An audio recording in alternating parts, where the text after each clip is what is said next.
This podcast may contain content that is graphic and disturbing in nature. Listener discretion is advised. In today's bonus episode, we're bringing you a conversation we had recently with our good friends Tim and Lance from Missing Maura Murray. They interviewed us about women in crime. They also asked us questions about how we choose our cases, and they had some questions about cases that we've covered. We did a little bit of an update on direct appeal, so it was a little bit of everything, and it was a chance for us to have a little bit of fun since we're usually covering such heavy topics. They aired this last week on Missing Maura Murray, but we wanted to bring it to our listeners as well. We really hope you enjoyed today's episode. We'll be back next week with our regularly scheduled episode. Thanks for listening.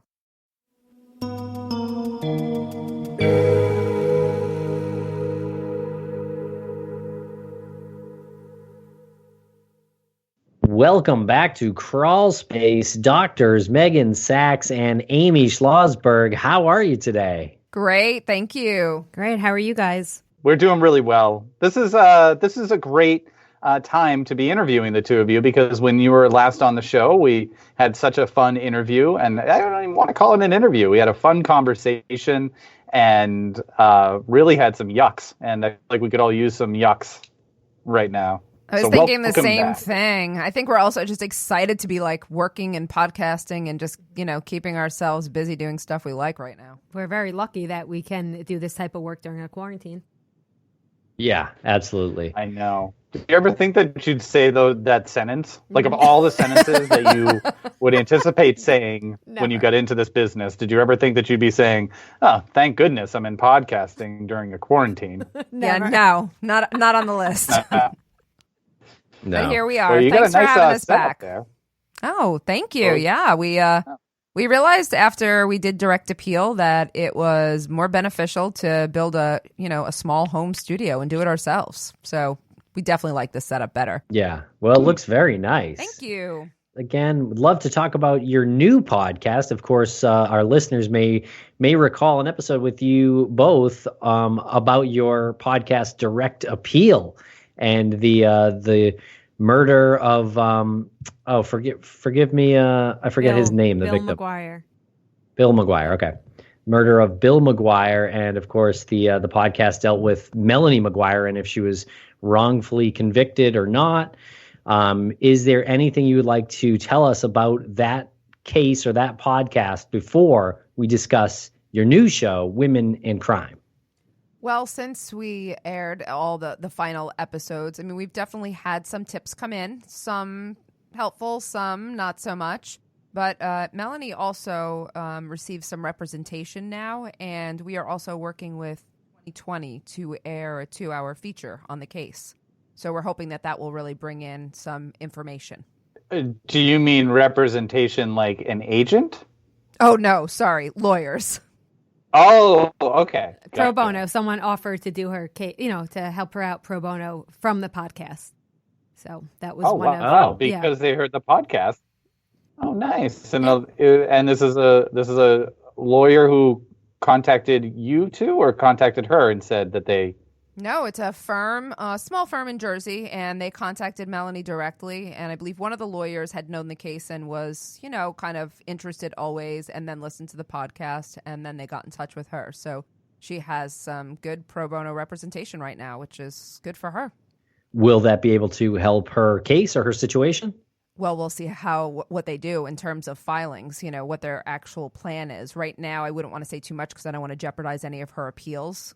So it's possible. It's always nice, though. She's at a point where she's not getting any representation. So for two reputable lawyers to step in and say, here, we'll help you out and let's discuss a plan, that's a lot better than not having that. Mm-hmm. And she's been in jail for 13 years? Right, 13 years. And has she ever had any consistent representation during that time? No, she's had several attorneys throughout the process, which is usually the case when you go from next step to next step, appeal to next, you usually get a new attorney. But even within her trial, I think she switched attorneys maybe 4 times. And then so through the course, she's probably had 7 or 8 attorneys. Gotcha.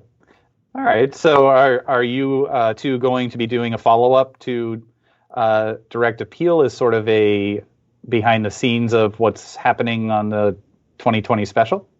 Definitely will at some point. And we were actually the 2020 was slated to air, this month or in April, but because of, the coronavirus situation, they had to take people off of the story and put them on that. So, well, not only that, our interviews were, we did one in-person interview. We had 2 follow-up interviews, but obviously nobody's doing interviews at the moment. So we'll definitely have some updates at some point, and we'll want to open the tip line again and make that everyone aware of that, especially when the 2020 episode comes out, in terms of providing any information that might be relevant to the case. Gotcha. Great. Well, yeah, keep us updated on that. That's good news. Sure will.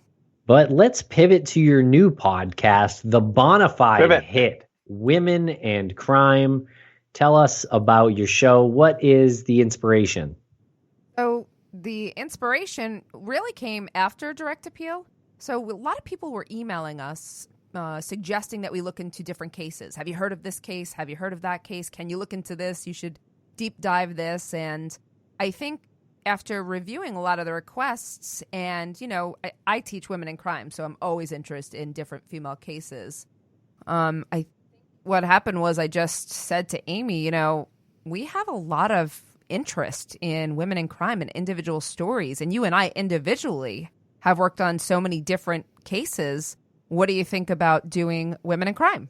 And nobody had the name. We were shocked that podcast was available. We're like, what? We might as well take that. That was the first thing you did, was claim that name. I think so, yeah. It particular, too, because I realized our listeners were interested, just like our students are, in how gender affects females as victims, offenders, both. So, what's the gendered experience? So we were like, I remember thinking, Amy's right, someone must be doing Women in Crime.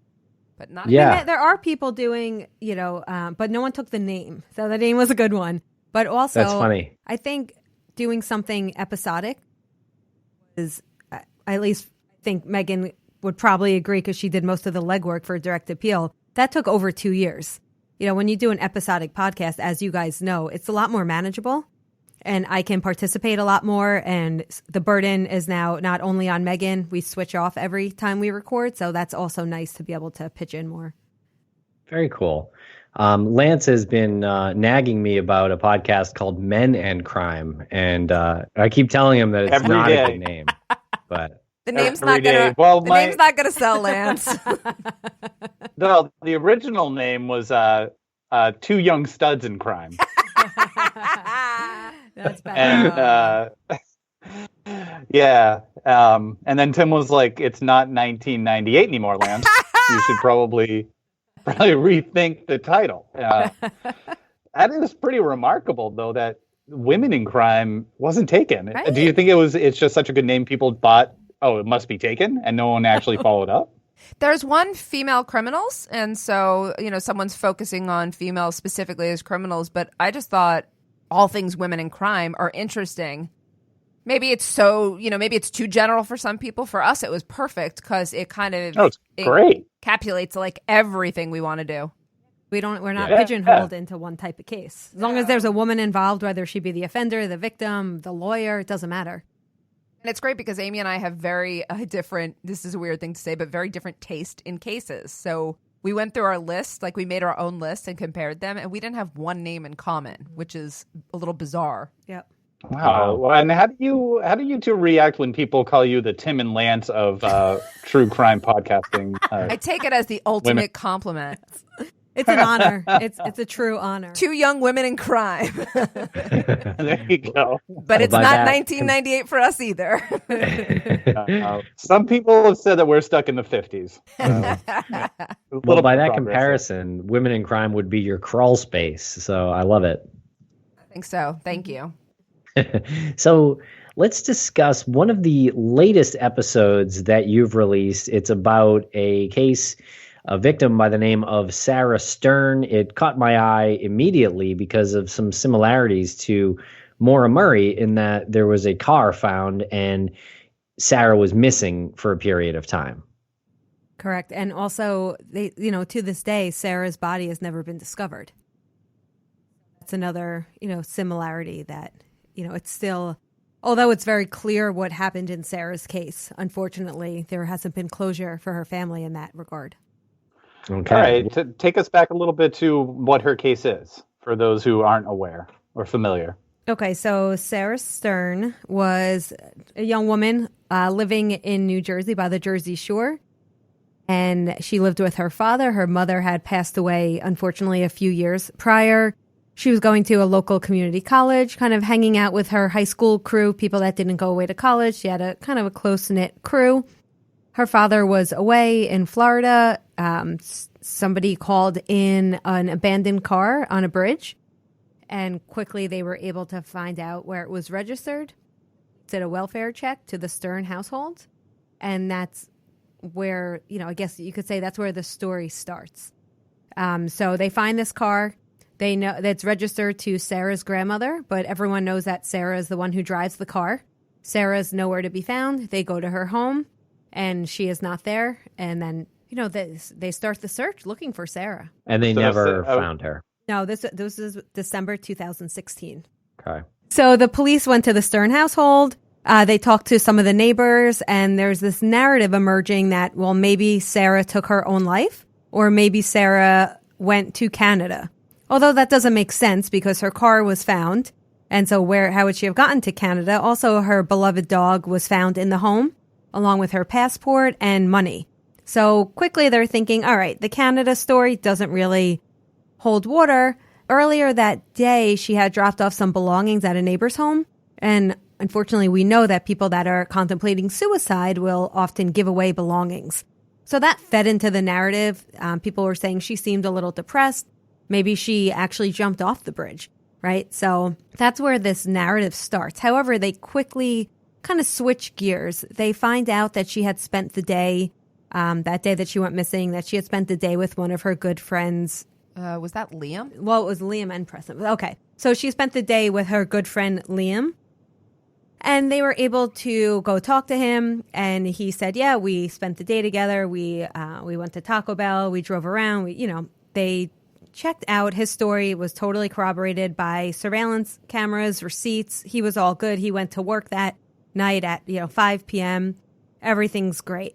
However, they start looking at him a little bit because he seems like he might be hiding something. I'm skipping a little bit because there's a lot to this case. If you listen to the episode, you'll hear it's like 40 minutes long, and even that was, cut down a bit. But so they find out that Sarah had gone to her bank that day of her disappearance, and she went to her safety deposit box. So naturally, the police want to see what's in that safety deposit box, and they find $25,000 in cash. Yes.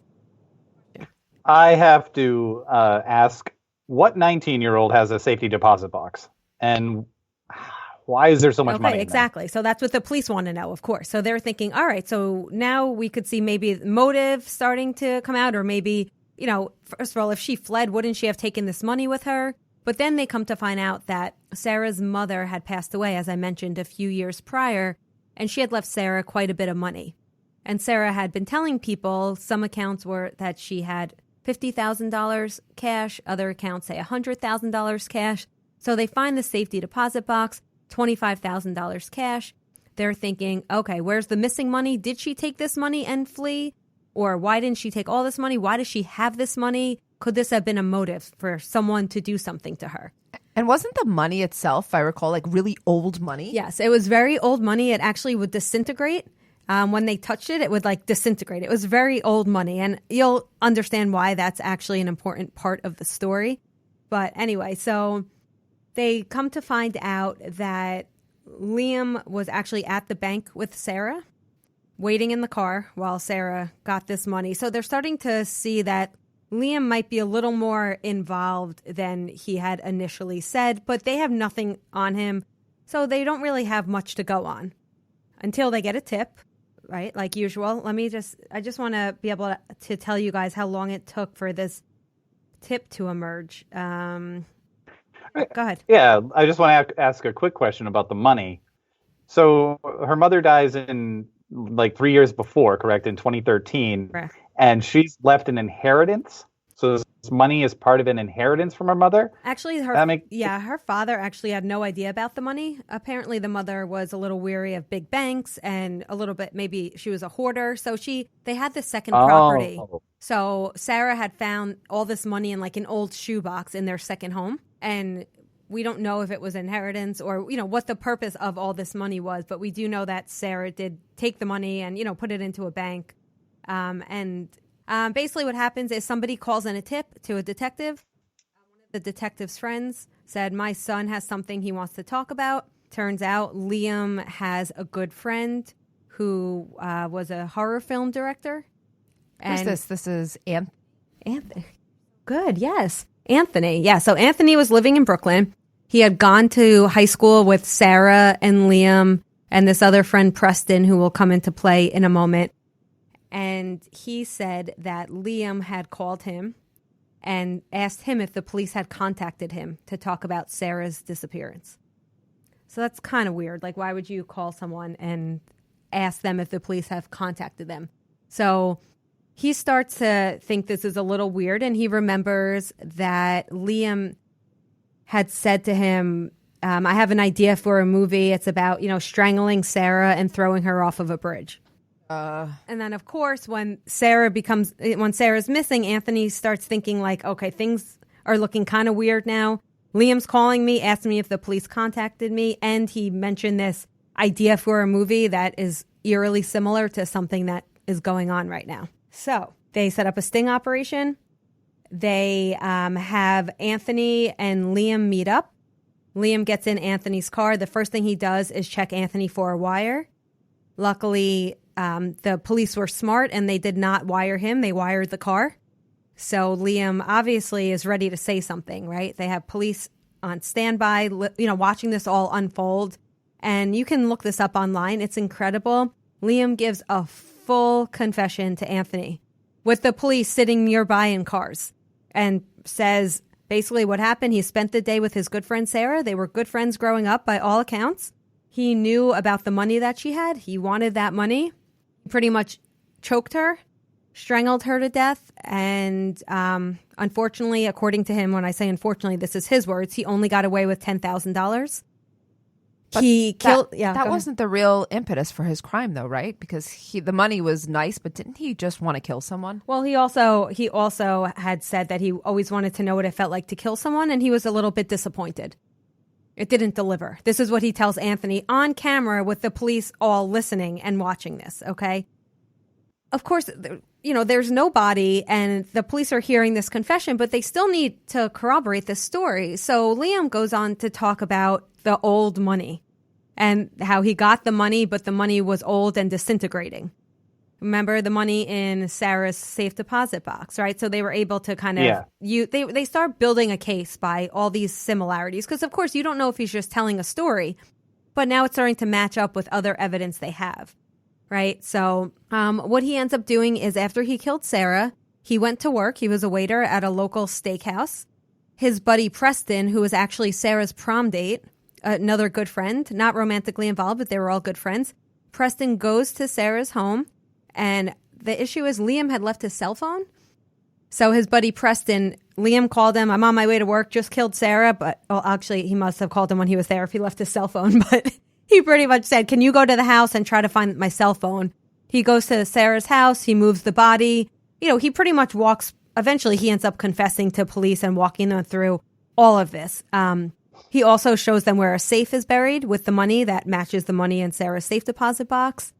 When they eventually do arrest Liam, and the key to the safe is found on Liam's keychain. So, they have a lot of evidence now.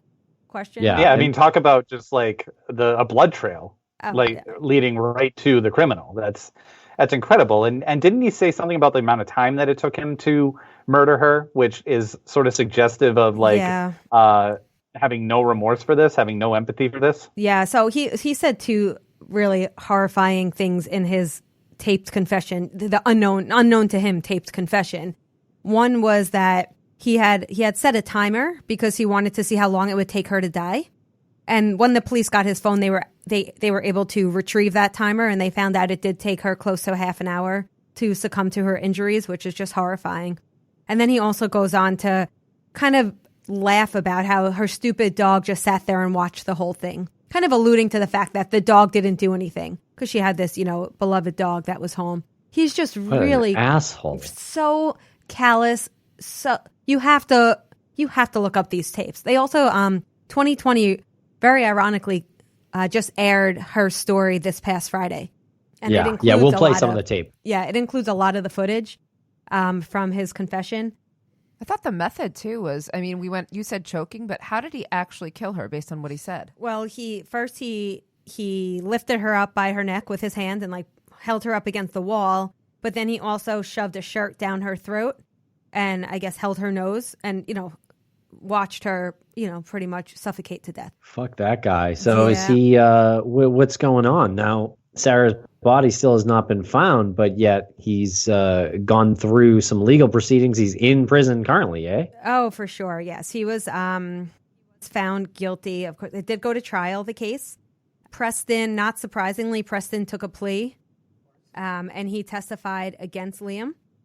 So Preston got a nice plea deal. He pled guilty to robbery and conspiracy in exchange for his testimony against Liam.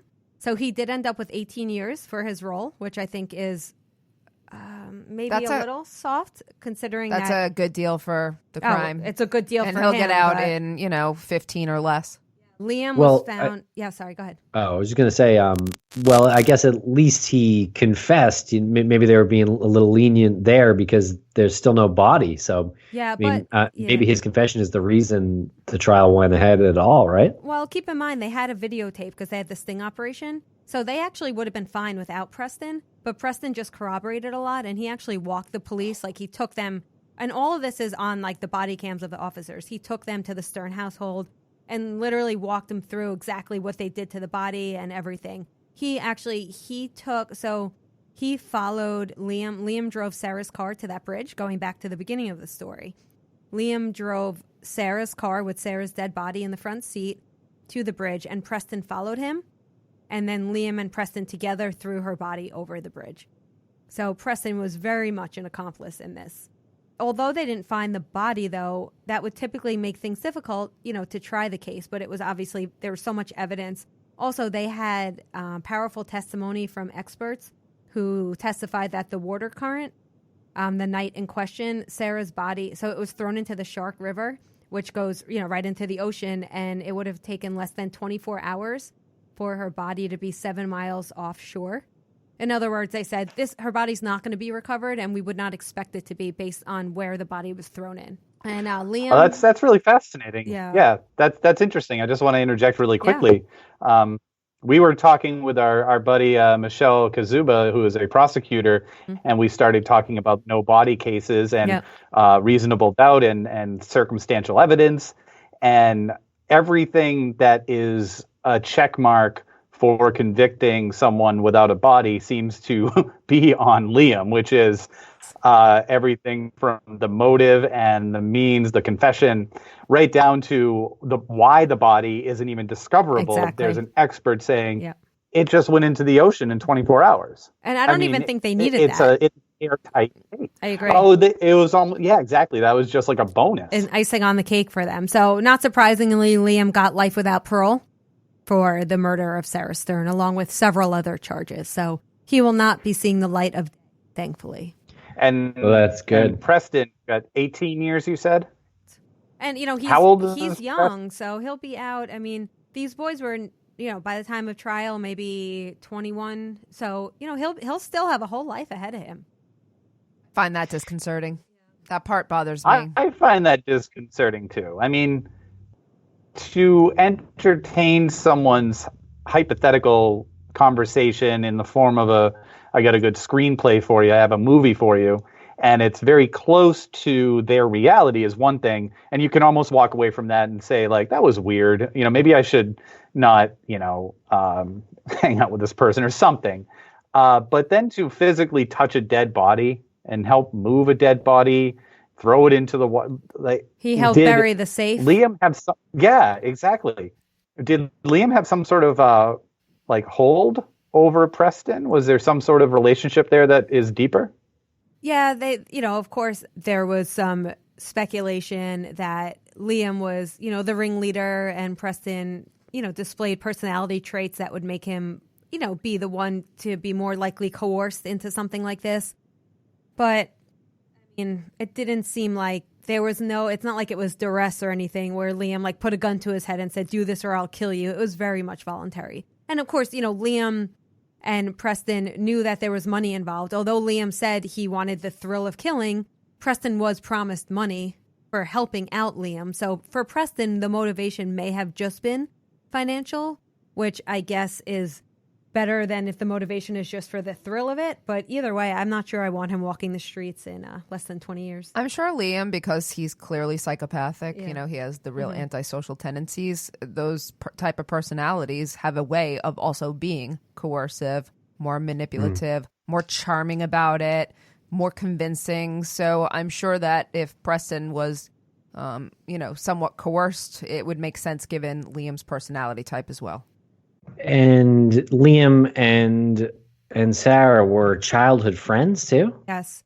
So they were those friends that, they grew up together. They kind of ran in the same circle. Sarah, by all accounts, was a little more popular. Liam was a little more of a loner. Not surprising now that we, know what we know about him. But they were those friends that always, ran in the same circle. Like I said, a lot of their friends went away to college. They went to community college, so they started, hanging out a little more. He even said that on his Facebook page that Sarah was his sister, when he played that up a lot to the police. And, because the police interviewed him several times before they were able to start piecing this together. And you can see it online. It's just a bunch of him talking about how they were best friends and it was like a sister.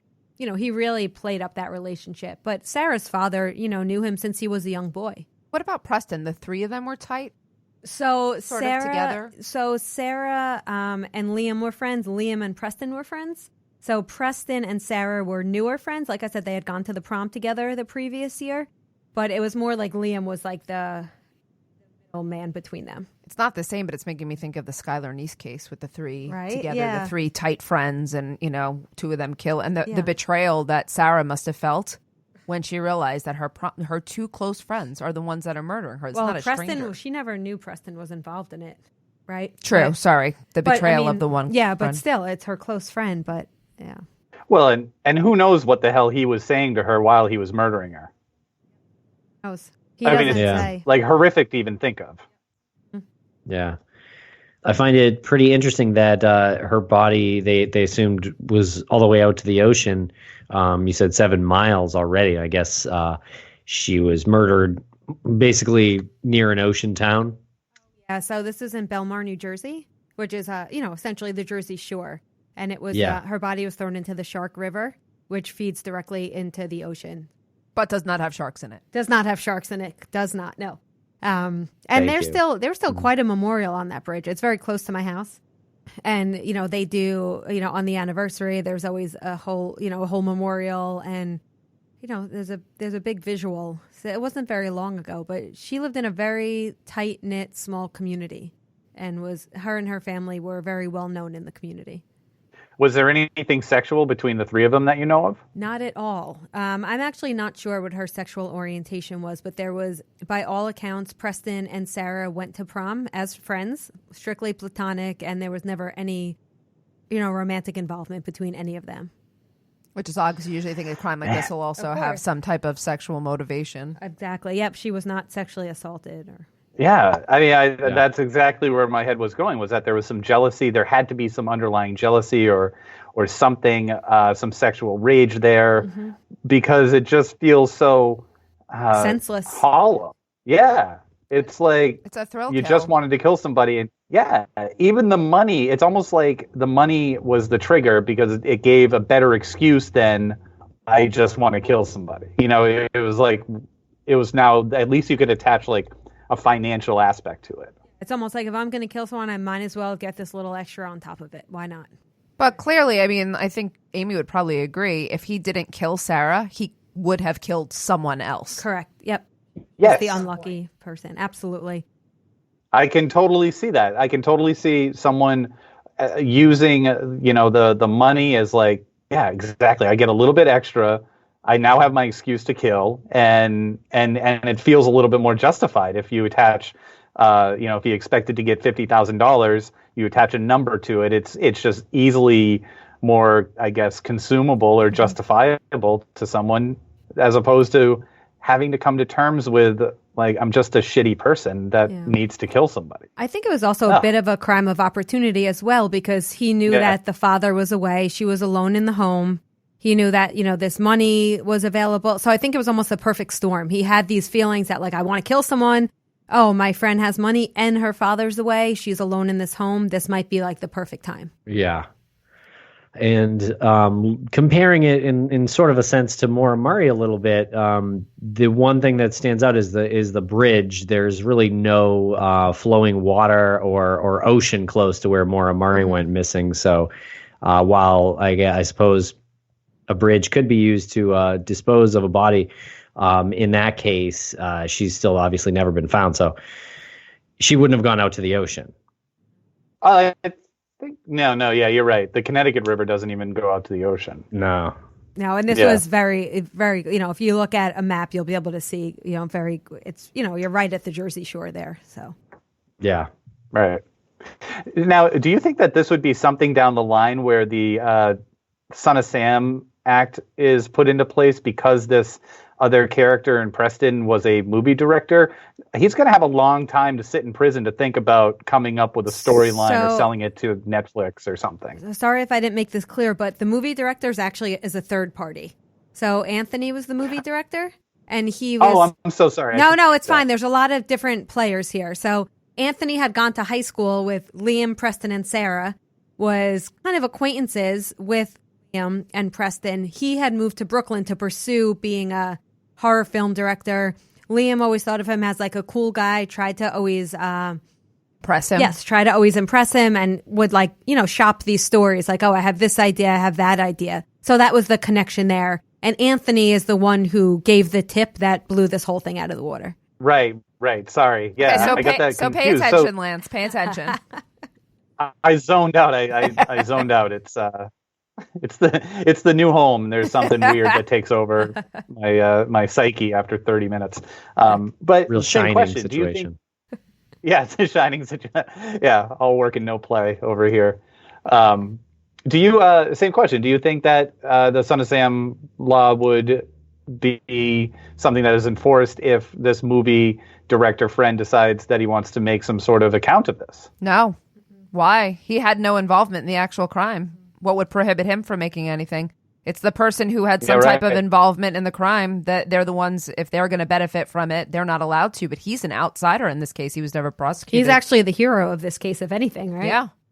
And oh my God, if he's listening, he's got a Netflix hit on his hand. I was just thinking the same thing as you were saying this. I'm like, I would be surprised if we didn't see something come out of this from him.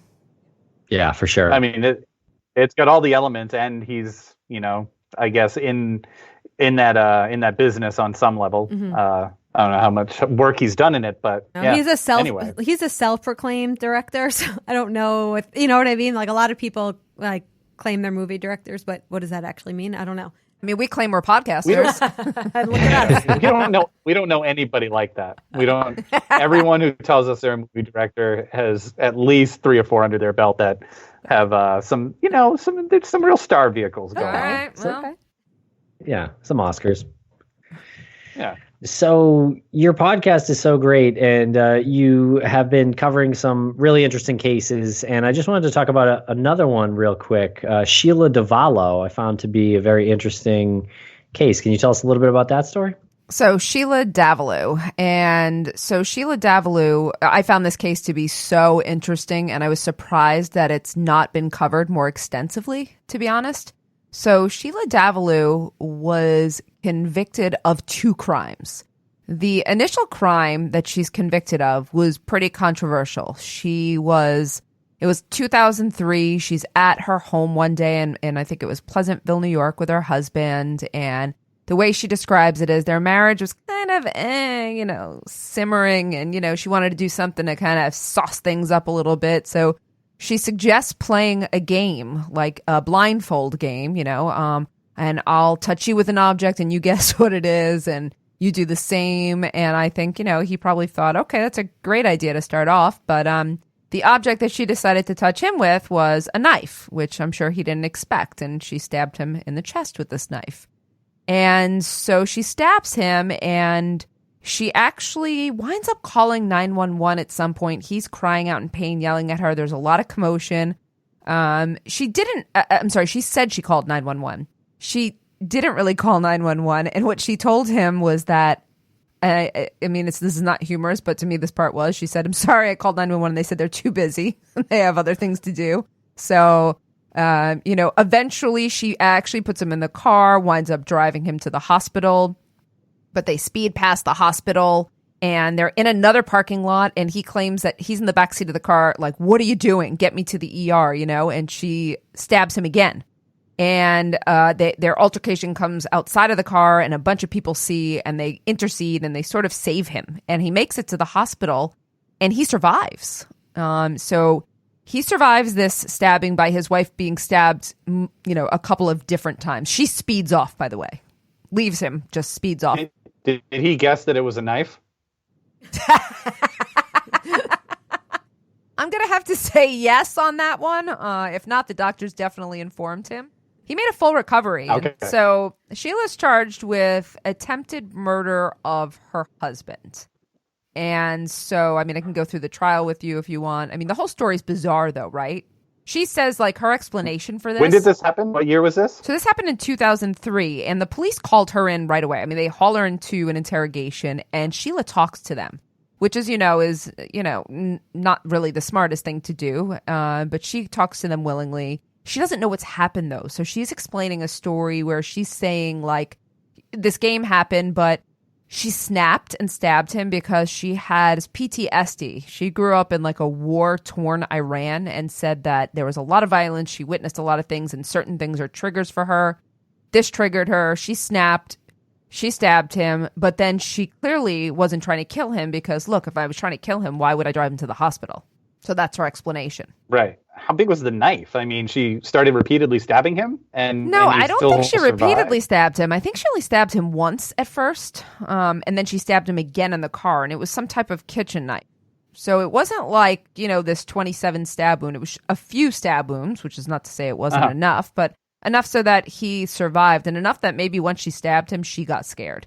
Maybe once because he screamed out in pain, he said, and he cried out immediately. And, the shock of it maybe shocked her as well. And what happened? She also stabbed her boyfriend's lover, Annalisa? Yeah. So here's what happens. Sheila, first she goes to trial for the attempted murder of her husband. And she winds up being convicted and getting a really staunch sentence, actually. She winds up being convicted and being sentenced to 25 years in prison, a minimum, which is kind of a lot for her conviction. And so they find out, or just so you know, also during this time, her husband defended her the whole time. He said he believed in her. He didn't think she really meant it. He was by her side. His family came to court and testified on her behalf as well. When she was convicted and they went to sentencing, all of the family rallied around Sheila. She was this, great person and it was okay.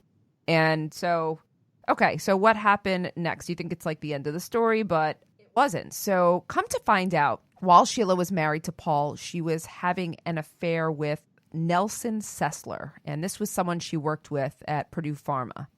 And this is the oddest. I think these are the oddest parts of the story. Amy, do you remember this? Okay. Yes. Amy knows where I'm going. She's having an affair with him, right? But she's not having an affair with him necessarily outside of the home. She tells her husband, Paul, once a month on the weekend that he needs to leave the house. He needs to vacate the residence because she has a mentally ill brother who needs to come stay with her. And he would be very threatened by her having gotten married. And he doesn't know about this. And Paul is a threat. So once a month she convinces her husband to move out of the house. She takes down all the stuff in the house, all the paint, all the pictures and everything else. And she has Nelson, her boyfriend, over to the house. And so this is one of the methods in which she's carrying out her affair, which I think is brilliant. I know I was going to say clever, but I didn't want to sound callous. I don't know. It's Ooh. Okay. I mean, it's better than saying you're going out to a movie, like every other night or something. Like that's a plan. That is commitment. I mean, it's commitment. It's audacity. I mean, who would ever? I've never heard of anything like this before. Anyway, so I have a quick question. When did he find out about this affair and the whole ruse? You mean Paul, her husband? Yeah. He didn't find out about it until after he was stabbed later on. Jeez. And he still was defended it her. before or after he supported her in court and his family supported her? No, I can't be certain, but I believe he knew when he was supporting her. Love? What a guy. Love, Yeah. true love. I don't know what else to say, Wow. So she's having this affair, and what happens is that there was, prior to the attempted murder on Sheila's husband, Paul Christos, about a year earlier, Nelson and Sheila had pretty much, this is disputed. Nelson may have broken things off with Sheila, may have not, but started seeing another coworker, and that was Annalisa Raimundo.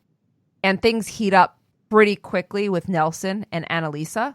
And I think they move in together and they become engaged. And Sheila's not happy. She really wanted to be with Nelson, so she's not thrilled about this situation. And so in 2002, Annalisa was brutally attacked in her condo one night, or one day, I should say, in the afternoon. And she was stabbed several times with quite the scene and quite a bloody trail out the door. And, well, Sheila Davalloo was convicted of Annalisa's murder. But it's very interesting because that crime was open.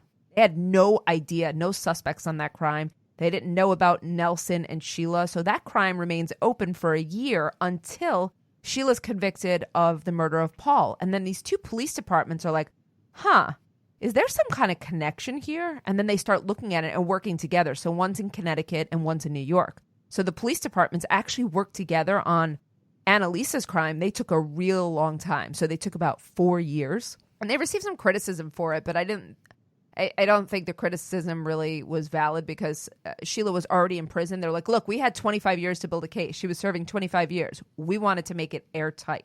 So in that time, they worked on bringing her to trial for Annalisa Raimundo's really brutal attack. She claims she's innocent, though.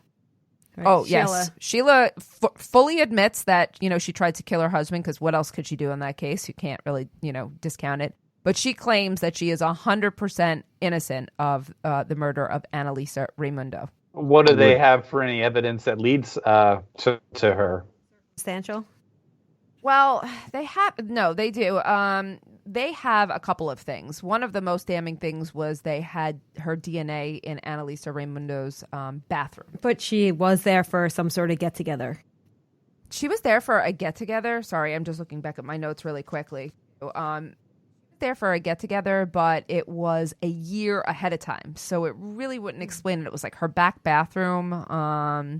So they do have the DNA link to Sheila Davalloo, and there's no real other reason except for a party a year ahead of time. So I don't think DNA would remain that long.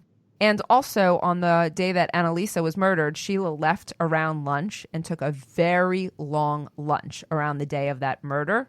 So, okay, we have her doing this long lunch. Also, somebody calls in. They have a female caller, and here was actually the kind of nail in her coffin. Somebody called 911 and said, my neighbor's being attacked. And they described like a location they were calling from. And it was a female saying, my neighbor's being attacked by a man. Something to that extent. And so the police respond, and that's how they actually found Annalisa so quickly. But then they have this caller on tape, and they couldn't identify who this caller was. The address wasn't a legit address. So they have at least the voice recognition. And so when they go into court later on, Sheila Davalloo decides that her lawyer in the first case did such a crap job that she's going to represent herself in this case. And so she is speaking to the jury the entire time. And so they convict her. And they said later on, the most damning piece of evidence against her was that we got to hear her voice for so long. And we know that that was her voice in the 911 tape, comparing the two. Wow. Never works out. Never works out when they defend themselves. I thought you were going to say it never works out when you call 911 when you're the assailant, but that's what I thought he was going to say too. Don't call 911 on yourself. Yeah, you could go that way too. Well, so she did that twice. That's weird, huh? The pattern. Oh, yeah. Calling No, 911. she didn't call 911 the first time. She lied to her husband and said that she called 911. Oh, she never actually called it, but she did drive him near the. She drove him to the hospital, but remember, she said she called 911 and they were too to come get him. Yeah, so that was a lie. But she drove him to the parking lot next to the hospital. She did drive him, which was nice. She got close enough and then tried to kill him again. They asked her too, like, if you were driving him to the hospital, what's with the second stab? I don't know. I thought he was attacking me then, and I got paranoid. I thought he was mad and he was trying to stab me. Her essential claim to the second one was self-defense. So the jury... Self-defense yes. in his retaliation to her first stabbing. Yes. Yeah. Stabbing number 1, stabbing number 2. Do you think that that she actually is affected with PTSD? Oh. I mean, I don't know. To be honest, I don't know enough about her background to say. She might have been. She was legitimately exposed to some really severe conditions in Iran. Even if she is, though, do I think that explains the crime? No. But then there was also, I'm not sure if you guys caught this, but there was this third crime that had a link to her, and they were thinking, do we have a potential serial killer on our hands? So in 2017, they visited Sheila again to ask about the murder of a woman named Nancy Smith. And she was also a former coworker of Sheila's. The murder happened about a year prior to Annalisa's, and Nancy was also stabbed to death in her home. So you have the stabbing, you have a close time frame, you have a coworker, female coworker of Sheila. And so when they were investigating, too, on her calendar in her home, this victim, Nancy, had a reference on one of her dates on her calendar. It said Nelson, Connecticut. Remember, Nelson was the guy, the man. Yeah. And so the cops are like, boom, we've got this. This was another woman seeing Nelson. This woman is killing all of his romantic rivals.